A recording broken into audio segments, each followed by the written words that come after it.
4 days of practice is what we've been in. You know, I think the first couple of days you gauge how hard they worked this summer. You kind of get an idea of, you know, their discipline, their conditioning, the whole bit, and that was good. You know, I thought for the first 2 days they were where we thought they would be, where they should be as far as our tempo, our conditioning, and so I was pleased with that. You know, and then as practice in the next 2 days, obviously you put the shoulder pads on, and you kind of get to start seeing those guys that like to bite and those that don't, and you know, and some of them were biting real hard in shorts and shirts, and then, you know, they're not biting right now, so we got to figure out when the pads came on. And that's one thing we try to talk to them about is, look, you know, those are things that we got to make sure that we get better at and we work toward. But, you know, like I said before, I mean, if a guy's not going to bite, when you put pads on, you know, it's hard to coach that. But so we'll see. We'll see, you know. Full pads come on tomorrow, so we'll be able to start going to the ground with them and full speed tackling and everything. But right now we've been pretty much in a thud tempo. Saw a lot of good things. There are a lot of good things out there, but, you know, we're still a long way from being a football team that we feel like we're ready to put on the field right now. We're not there yet, by no means. Who's biting right now?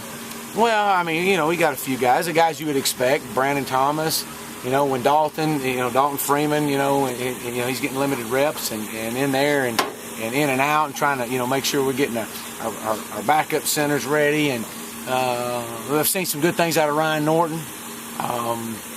Some guys like that, you know, I've been pleased with that. And, you know, so we'll right now, after 2 days in shoulder pads, and I hadn't seen today's practice, it's you know, it's just we've seen a few guys that are doing it, and other guys are trying, and we just got to work on some of the steps and techniques. But there's definitely potential there. We just got to keep working hard.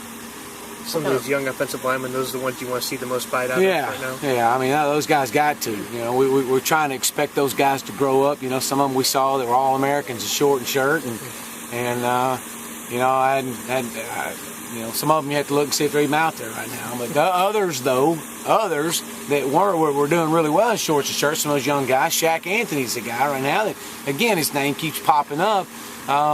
He's having a really good camp. I've been real pleased with him. We got to have some other guys step up front. You know, it's now time for David Beasley to step up. It's now time for him to show it's his turn. And Kaylon Davis, that's another one. I mean, you know, that's the thing. Those are the guys that we got to have step up. Gift Timothy's another guy. You know, and you know, those are the guys that we're challenging. We're working toward. They're working hard. And we got to just work on getting a little bit better every day. Where's Shaq getting the most work right now? He's working a lot at left tackle, and you know, he's a guy that is pretty athletic and move around, but you know, you don't want to overload him right now. But left tackle predominantly. So. What have you seen out of Taj Boyd the first couple of practices? What does he look like? Well, he's a lot more comfortable than he's ever been, and I mean comfortable in a good way. He's, you know, when I coach him, he's got to be very uncomfortable. I got to make him uncomfortable. But he's comfortable in his environment, his settings, and his reads. He's still, you know, he's what you would expect right now, but you know, he's still making some mistakes, and we still got to improve on. But he's definitely the leader of this football team and showing that. And so I've seen a lot of good things out of Taj. We just got to have the consistency, you know, that we're expecting of him. We saw, you know, for flashes last year to keep picking up.